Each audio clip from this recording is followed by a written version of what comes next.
అదేమిటో ఓ జమీందారని గాని ఓ ఆగర్భ శ్రీమంతుడని గాని ఏమీ లేదనుకో జానకమ్మ. మంచి రసకందాయిల్లో ఉన్న పాటని తక్కువ ఆపేసి లేచి వెళ్ళిపోయారంతే కదూ శారదమ్మా. మరి ఆయన గళం విప్పారంటే తపస్సు చేస్తున్న ఋషిలా కూర్చుంటారాయే. మన శారదమ్మ పుట్టినప్పుడు ఏమైందో తెలుసా గోపాలం? అమ్మగారికి నొప్పులు మొదలయ్యాయి. పరిస్థితి విషమిస్తోందని డాక్టర్ చెప్పగానే కచేరీలో ఉన్న అయ్యగారికి ఆ మాట చెప్పడానికి పరిగెత్తాను నేను. ఏకాగ్రతతో పాడుతున్న అయ్యగారిని చూసేసరికి నోరు మెదపలేకపోయాననుకో. తీరా ఆయన కచేరీ పూర్తి చేసుకుని ఇంటికి వచ్చేసరికి అంతా అయిపోయింది పాపం. ఆఖరి చూపు కూడా దక్కలేదన్నమాట. మన బండిలా ఉందమ్మో. చూసారా ఆ డెక్కల చప్పుల్లో కూడా కోపం కనిపిస్తోందిరా దేవుడా.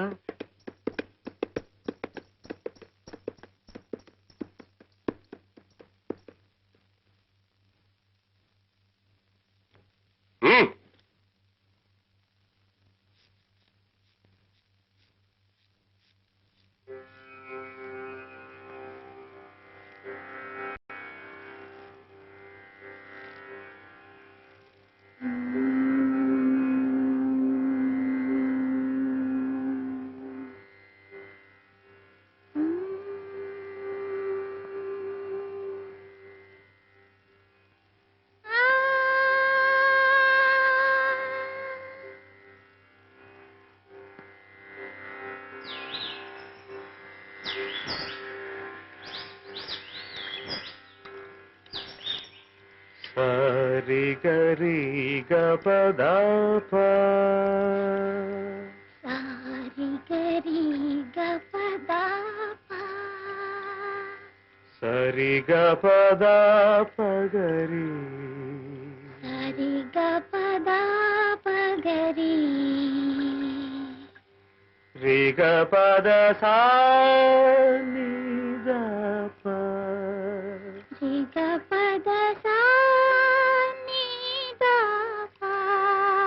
గపద పదప గపద పదప గపదప గపద పదప గదప గపద పదప గపద పదప గపదప గపద పదప గపద పదప గపదప రి గప గప గరి గప గప గరి గప గ రి గప గప గరి గప గప గరి గప గ సరి గరి గప గపద పద రి సా సరి గరి గప గపద పద రి సా రి గప గపద పద స ద స గరి రి గప గపద పద స ద స గరి సరి రి గ గ ప ప రి రి గ గ ప ప ద ద గ గ ప ప ద ద స స ప ప ద ద స స రి రి సా రి సా రి సా రి సా.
గోపాలం, ఇదేమన్నా న్యాయంగా ఉందా? ఉందా అంటున్నాను. నా మధ్యలో మోసుకొస్తుంటే న్యాయంగా ఉందా అంటారేమిటండి? అది కాదయ్యా, ఈయనొచ్చి ప్రోగ్రామ్ విషయమై నిన్ను కలిస్తే క్యాన్సిల్ చేసుకోమన్నావు ఏమిటి నీ కూతుకోటి నా హేళి వెళ్ళి పర్వాలేదు. చూడు మన తెలుగువాళ్ళు ఆహా ఓహో అనుకోవడం వేరయ్యా. ఎక్కడో కన్నడ దేశస్తులు కన్నడ సంఘం తరపున వచ్చి మన వాడి కచేరీ పెట్టి ఘనంగా సన్మానం చేస్తా ఉంటున్నారయ్యే. గజారోహణం, మంత్రి గారి చేత గండపెండేల బహుకరణం పెద్ద ఎత్తున ఏర్పాటు చేసుకున్నారయ్యಾ వాళ్ళు. ಹೌದು ಸ್ವಾಮಿ, ಶಂಕರ್ ಶಾಸ್ತ್ರಿ ಅವರಿಗೆ ಭಾರಿ ವಿಜೃಂಭಣೆಯಿಂದ ಎಲ್ಲಾ ಏರ್ಪಾಡುಗಳು ಮಾಡಿದ್ದೇವೆ. ಅವ್ರ ಹೆಸರು ಹೇಳಿ ತುಂಬಾ ಟಿಕೆಟ್ಗಳು ಮಾರಿದ್ದೇವೆ. ಇವಾಗ ನೀವು ಕಚೇರಿ ಇಲ್ಲ ಅಂದ್ರೆ ನನ್ನ ಇಲ್ಲ ಅನ್ಸ್ಬಿಡ್ತಾರೆ ಸ್ವಾಮಿ. అదే తాను నా మాట తాగితే మహాప్రభు నీవు మాట్లాడితే సుమ్మనిరు విన్నావటయ్యా. కన్నడంలో ఎంత బాధపడుతున్నాడో పాపం. 600 అయినా సరే ఈ కచేరీ జరిగి తీరవలసిందే. ಅಷ್ಟೇ ಸ್ವಾಮಿ, ಅಷ್ಟೇ. ಶಂಕರ್ ಶಾಸ್ತ್ರಿ ಅವ್ರ ಕಚೇರಿ ನಡೆದು ಹೋದ್ರೆ ತುಂಬಾ. ಅಯ್ಯೋ ಮಧ್ಯದಲ್ಲಿ ನೀವು ಬಂದು ಮಾತಾಡಿ ಬೇಡ ಅಂತ ಹೇಳ್ತೀನಲ್ವಾ ಹೇಳಿದ್ರಿ ಸ್ವಾಮಿ. ನನಗೆ ಬಿಟ್ಟು ಬಿಡು. ನೀವು ಕೂತ್ಕೊಳ್ರಿ ಆಯ್ತು. ಕೂತ್ಕೊಳ್ರಿ. ಯಾವಯ್ಯ వీడి పాడు జనం విని అదృష్టం లేకుండా చేద్దామనా మీ ఉద్దేశం ఏమిటది? నన్ను అడుగుతారేమండి, మీరిద్దరూ శివకేశవులాగా మంచి స్నేహితులు కదా. అయ్యగారిని అడగండి ఆ మాట. అడుగుతానయ్యా, అడగడం ఏమిటి? కడిగేస్తాను. 10 మద్దతులు చేసిన వాడినైనా సరే వాడి కళ్ళలో సూటిగా చూసి నేరం ఒప్పించేస్తాను. వీడంటే నాకేమైనా భయం అనుకుంటున్నావేమో. ఉన్నాడా లోపల? ఆ పగ్గదిలోనే ఉన్నారు. నీ మొహం అంట చెప్పమయ్యా ఆ మాట. నా మాట వినుంటాడటవా? ఏమిట్రా మాధవ, ఏమిటెవరినో కొట్టేస్తాను జరిగేస్తానంటున్నావు? మీ బరదలరా బజార్లో ఎక్కడ కూరగాయలు లేనట్టు 3 రూపాయలు తీసుకెళ్ళి 1 కిలో వంకాయలు తెచ్చింది. వంకాయలు. ఈ సంగతి గోపాలమే చెప్తున్నాను. ఏమో గోపాలం? ಏನ್ ಸ್ವಾಮಿ, ಕಚೇರಿ ವಿಷಯ ಮಾತಾಡೋದ್ ಬಿಟ್ಟು ವಂಕಾಯಿ ಗಿಂಕಾಯಿ ಅಂತ ಹೇಳ್ತಿದ್ದೀರಲ್ಲ. ನಿನಗೆ ಅವರ ವಿಷಯ ಗೊತ್ತಿರಲಿ. ಮೊದಲೇ ಕಚೇರಿ ವಿಷಯ ಹೇಳಿದ್ರಿ పట్టు. పిచ్చిని తెచ్చిందే అనుకో, అన్ని వంకాయలే తేవాలా? ఇది ఏమైనా బాగుందా? వీరు కన్నడ సంఘ సెక్రటరీ పాపం. ఇప్పుడు వంకాయలు తెచ్చిందే అనుకో, నాడిగా ఉండాలా? అన్ని పుచ్చులే. వీరు నీ కచేరీ పెట్టించి ఇప్పుడు పుచ్చులైనా గుత్తు వంకాయ వేయమన్నాను. మరి వేసి ఏడ్చిందా? మామూలు అలా వేసి తగలబెట్టింది. వీరు గండ పెండేరు. అమ్మాయి శారదా, లోపల పెట్టమ్మా. రే ఇదిగో, నేను చెప్పిన మాట సరిగ్గా వినిపించుకుంటావా లేదా? ఏమిట్రా నువ్వు చెప్పేది? కాసేపు ఇదంటావు, కాసేపు అదంటావు, వంకాయలంటావు. అసలు నువ్వేమిటి చెప్పదలుచుకున్నది? చెప్పమంటావా? ಹೇಳಿ ಸ್ವಾಮಿ, ಹೇಳಿ ಸ್ವಾಮಿ, ಹೇಳಿ. వీరు కన్నడం సంఘ సెక్రటరీ. నీకు సన్మానం, గండపెండేరం, గజారోహణం జరిపించాలని అనుకుంటున్నారు. నువ్వు ఒప్పుకుంటావా? సంతోషిస్తాను. ఒప్పుకోకపోతే నా మీద ఒట్టే, నేను వస్తాను.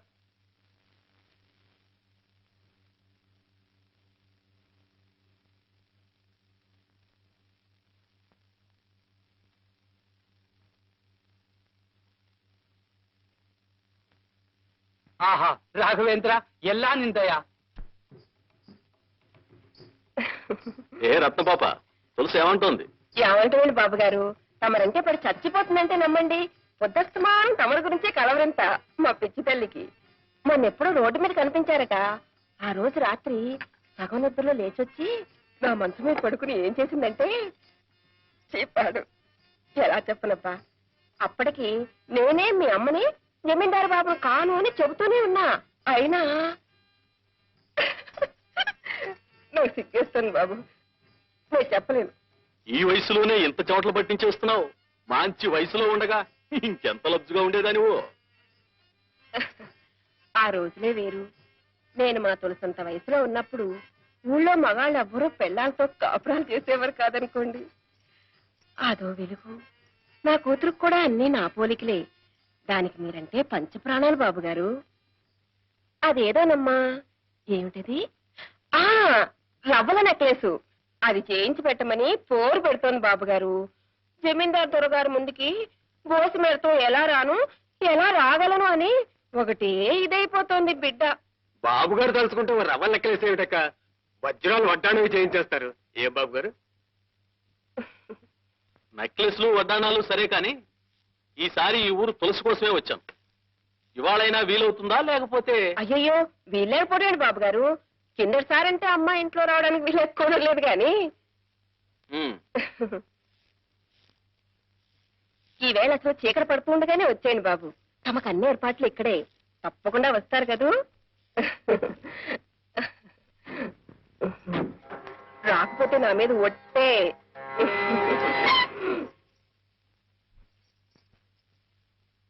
బాగుందమ్మా, చాలా బాగుంది.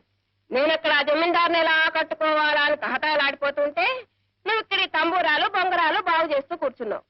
చూడు, మట్టి దేవుళ్ళని మామూలు మనుషుల్ని నమ్ముకుంటే మనకి మిగిలేది బూడిదే. బోలె డబ్బు పోసి మీకు ఆటా పాట నేర్పించింది ఇలాంటి మహారాజుని నచ్చేత్తులో పెట్టుకుంటావనే వెరి తల్లి. అసలు పురోహితుడికి నత్తి మనకి భక్తి ఉండకూడదు, తెలిసిందామా?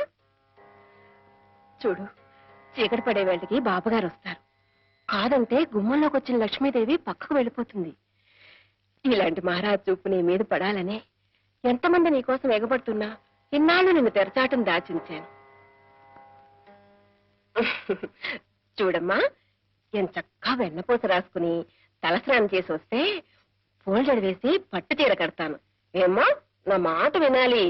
నా బంగారు తల్లే కదా, వెళ్ళమ్మా. దాన్ని ప్రతిలాడతావేంటక్క? రాత్రి జమీందారు గారి మాటకి సరే అంటే సరే సరే.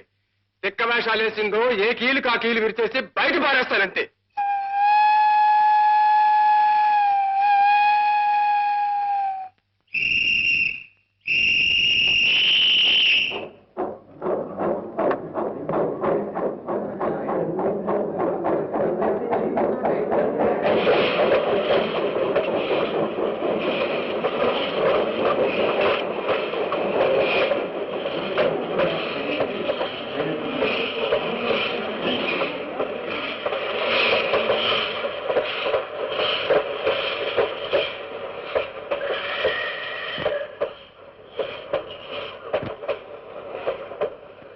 ఈ బండిలో ఉందే మరా? ఈ బండిలోనా? నీ బొంద ఆ బండిలో వెళ్ళిపోయింది. చాలా చెప్తాను.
సన్మానగలే నా బండి దిగండి. సౌఖ్యం సౌఖ్యం. గొత్తిల్ల శాస్త్రి గారు ఈ పెట్టులోనే ఉన్నారు. ఈ పెట్టులోనే.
నీకోసం తిరగని ఊరు లేదు, వెతకని పేట లేదు.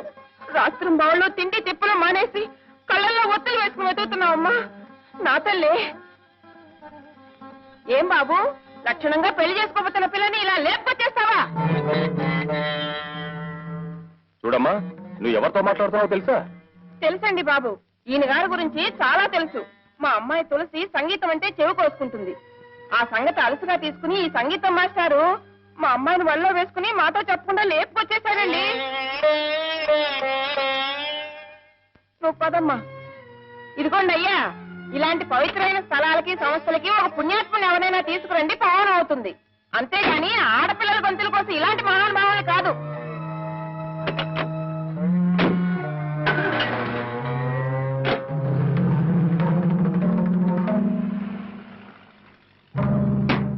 కోర్టుకు టైం అవుతూ ఉంది. నీ కేసు ఏమిటో త్వరగా వివరించు నాయనా. మా నాన్నండి, ఆయనకి 2 భార్యలండి. నేను పెద్ద భార్య కొడుకునండి. మా అమ్మగారు పోయారండి. అయ్యో పాపం. ఇప్పుడండి మా నాన్న తన 2వ భార్య కొడుక్కి ఉం. ఆస్తంతా రాసేద్దాం అనుకుంటున్నాడండి. ఏమండి అమ్మా ఒకసారిలో వస్తారు? వస్తానమ్మా. నిన్ను కాదు, నన్ను.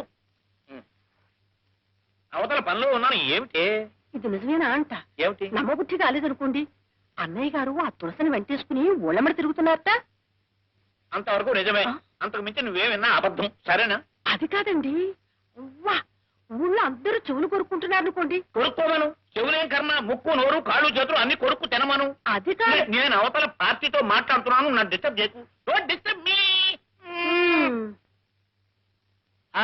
ఏమంటావయ్యా? మీ అమ్మగారికి 2 మొగుళ్ళు, మీ నాన్నగారు పోయారు. కాదండి, మా నాన్నగారికి 2 భార్యలు, మా అమ్మగారు పోయారు. ఓ ఏమండి?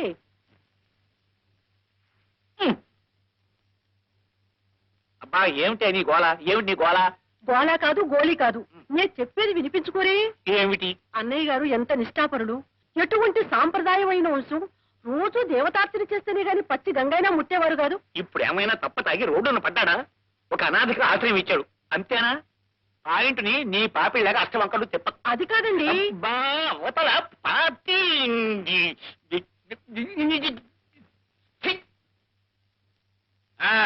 ఏమిటయ్యా నువ్వు అనేది? నీకు 2 భార్యలు, మొదటి భార్య పోయింది. కాదండి, నేను పోయాను. నమస్కారం, వెళ్ళొస్తా. ఇది ఎవరు పోలేదు. వద్దండి బాబు, వద్దండి. అది కాదండి, అన్నయ్య గారు వారి పెద్దలు నిప్పు కడిగేంత ఆచారవంతులు కదా. మరి ఇలా వెళ్ళింది, పార్టీ బజార్కి వెళ్ళింది. నీ పాయింట్ ఏమిటి? తులసికి ఆయన ఆశ్రయం ఇచ్చాడు, అంతేనా? సంగీతం అంటే ఇద్దరికి ప్రాణం గనక ఆయన పని చేశాడు, తప్ప రేపొద్దున ఏదైనా ఒక ఆడ పార్టీ ఇక్కడికి వచ్చి నాతో కూర్చొని మాట్లాడుతూ ఉంటుంది. నిన్ను విడిచిపెట్టే చేసి ఆ పార్టీ వెంబడి నేను పోయినట్టేనా? కులం ఏదైనా తులసి నిజంగా తులసి మొక్కంత పవిత్రురాలు. ఆ వినయము, విధేయత, నమ్రత, ఆ భక్తి ఇంకెవ్వరికి రావు.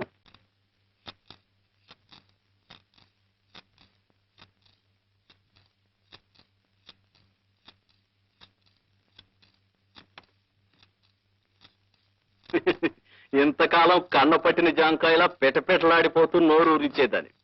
ఇప్పుడు నీ మీద మోసి తీరిపోయింది. ఇక ఆ సంగీత పంతులతోనే తిరుగుతావో, సముద్రంలోనే దూకుతావో. వీడు నీకు దేవుడా? సరిగమలు పాడటం తప్ప సరసం ఆడటం తెలియని ఈ వెర్రిబాగులు వాడు నిన్నేం చేస్తాడే పిచ్చిదానా? కావాలంటే పో, వీడితోనే పో.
అంటే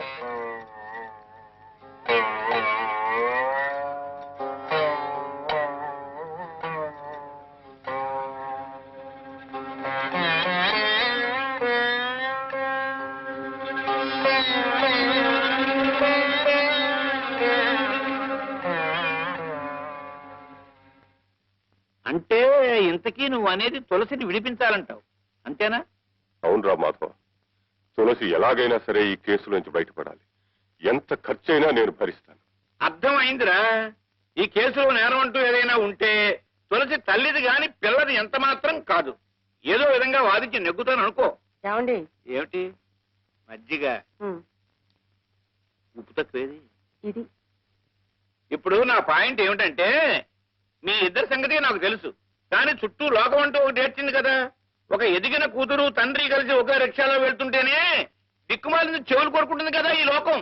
లోకేశ్వరుడికి తప్ప లోకానికి భయపడను రా మాధవ. నాకు తులసికి ఉన్న బాంధవ్యం ఆ పరమేశ్వరుడికి తెలుసు, నాకు తెలుసు. నువ్వు ఆ కేసు సంగతి ఆలోచించు.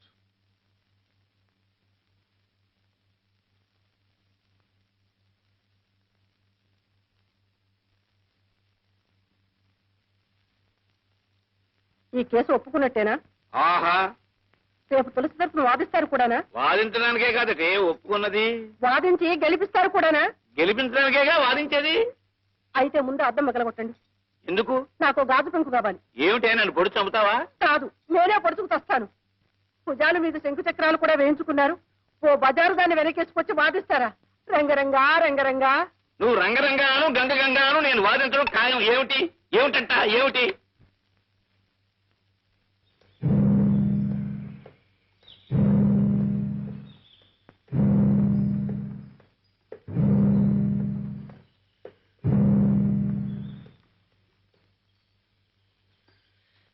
నా కడుపును చెడబుట్టావే నువ్వు. మంచి చెప్పిన మాటలు వెగటైపోయాయన్నమాట. కన్న తల్లినే రచ్చకేడుస్తావా? ఇంతకింత అనుభవించకపోవే. నువ్వేం బాధపడకక్క, నువ్వు తిరిగి వచ్చేలాగా దీన్ని లైన్లో పెడతాగా. దిక్కుమాల సంతానాన్ని కన్నాను, అందుకే అనుభవిస్తున్నాను.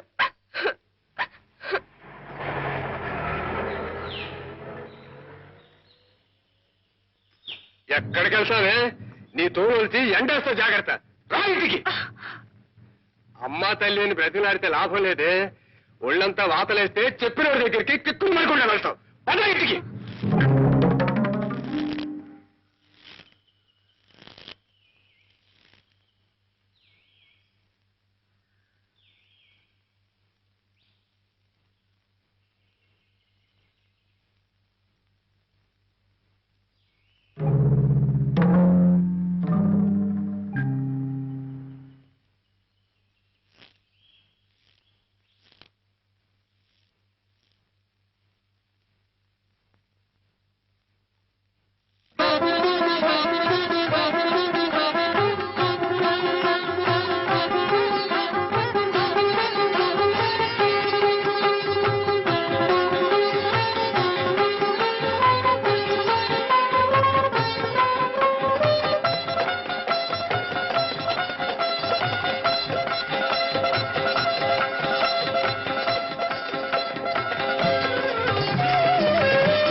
ఇట్లాంటి అరాచారం నేను ఎక్కడా చూడలేదు.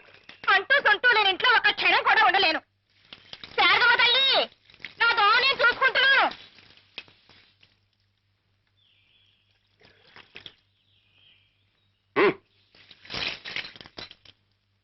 అడ్డమైన వాళ్ళని కొంపలో చేర్చుకుంటే పంచమహాపాతకాలు చుట్టుకుంటాయి. రౌరవాద నరకాలు పట్టిపోతారు. మడి దడి పట్టింపు ఉన్న కొంప కాబట్టి ఇన్నాళ్ళు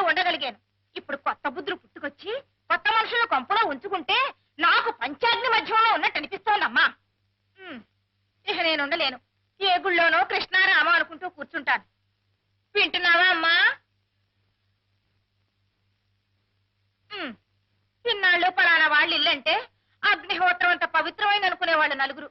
ఇప్పుడు ఆ నలుగురే దవళ్ళు నొక్కుకుంటున్నారు. ఇక నేను ఉండలేనమ్మా శారదమ్మ తల్లి. నాన్న వంట అత్తయ్యా. నువ్వు వెళ్ళి పూజ గది సిద్ధం చేయమ్మా.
పిండి పడిపోయింది నాన్న. నైవేద్యానికి తొందరగా వంట చేద్దామని వస్తుంటే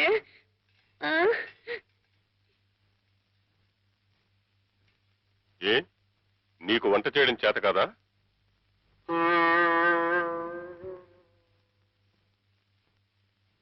పసిపిల్ల, అది మరిగట్టుకుని వంట చేయలేక అవస్థపడుతూ ఉంటే చేతనైన వాళ్ళు వెళ్ళి సహాయం చేయొచ్చు కదా.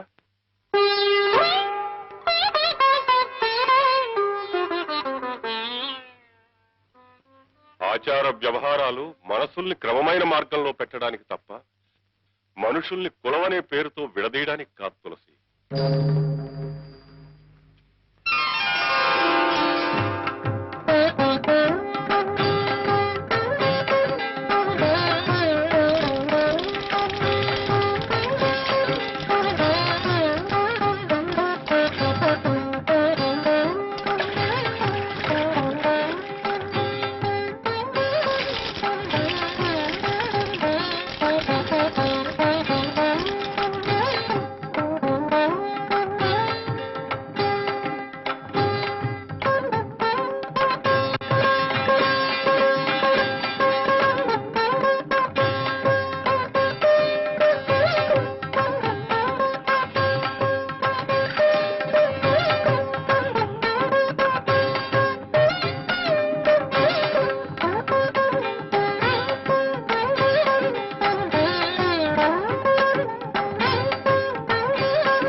నువ్వు రామ్మా.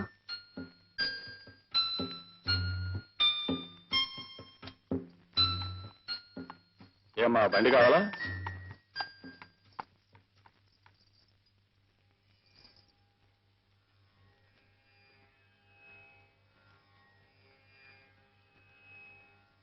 బాబు గారు, ఓ దౌర్భాగ్యుడి పాపానికి రూపం నా కడుపున ఊపిరి పోసుకుంది. అదృష్టాన్ని మించి ఆశించానేమో. జీవితాంతం మీ పాదసేవ చేసుకోవాలన్న నా కోరికగానే మిగిలిపోయింది. అందుకే పుట్టబోయే నా బిడ్డకి మీ పేరు పెట్టి పిలుచుకుంటాను. మీకు అభ్యంతరమా బాబు గారు? మీరే చెప్పేవారు శంకరాభరణం అంటే విషనాగు అని. ఆ విషకీటకం శంకరుడికి ఆభరణమైందని. నాలో రూపం దిద్దుకుంటున్న విషబీజం ఈ శంకరుడి పాదాల చెంతకు చేరుకోగలిగితే నాకు ఆనందం చాలు బాబు. ఎక్కడమ్మా?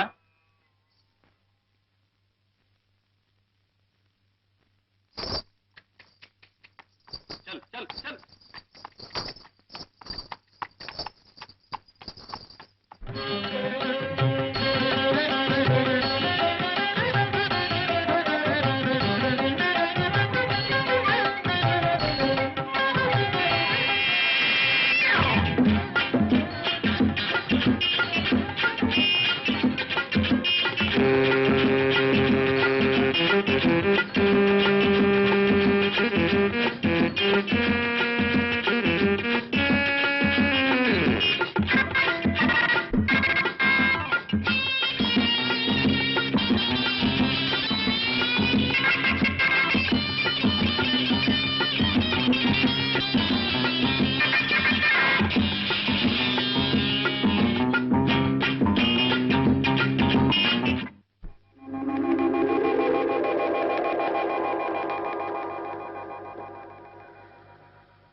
అడుగులకు దండం పెడుతున్నావు ఏంటమ్మా?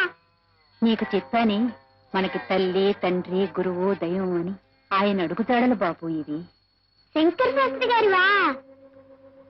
ఏరి hello Shankar Sastri, how are you ఏరియల్ Sastri? Hello Shankar Sastri, how are you ఏరియల్ శాస్త్రి? లంబోదర రఘుమికరా ఓ అంబా దూత హమార వినూత సరిగమ పదని మేసి oh poor Sastri. Hello Shankar Sastri, how are you ఏరియల్ శాస్త్రి? లంబోదర రఘుమికరా ఓ అంబా దూత హమార వినూత సరిగమ పదని మేసి ఓ పూర్ శాస్త్రి.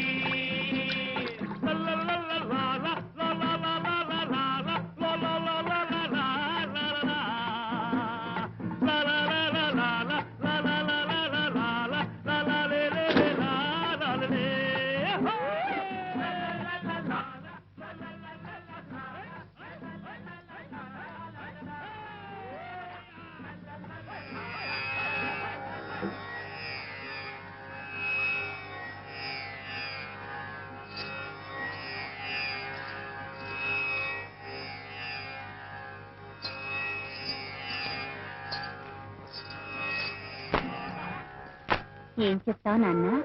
బాబు గారు, మా అమ్మ నాన్న చచ్చిపోయారండి. దిక్కులేని అనాథం బాబు గారు. ఇంత ముద్ద పాడేస్తే పనిచేస్తూ సమర్పాదాల దగ్గరే పడి ఉంటారండి. ఇన్నేళ్ళు నిన్ను కంటికి రెప్పలా చూస్తుంది. నిన్ను వారి పాదాల దగ్గర చేర్చడానికి నాకు కలగన భాగ్యం నీకు కలిగితే అది మనసారా చూసి కన్ను మూయటానికి. నువ్వేం భయపడకమ్మా. ఎలాగోలా ఆయన ఇంట్లో చేరి ఆయన దగ్గర సంగీతం నేర్చుకుని ఆయనంత వాడిని అవుతాను చూడు.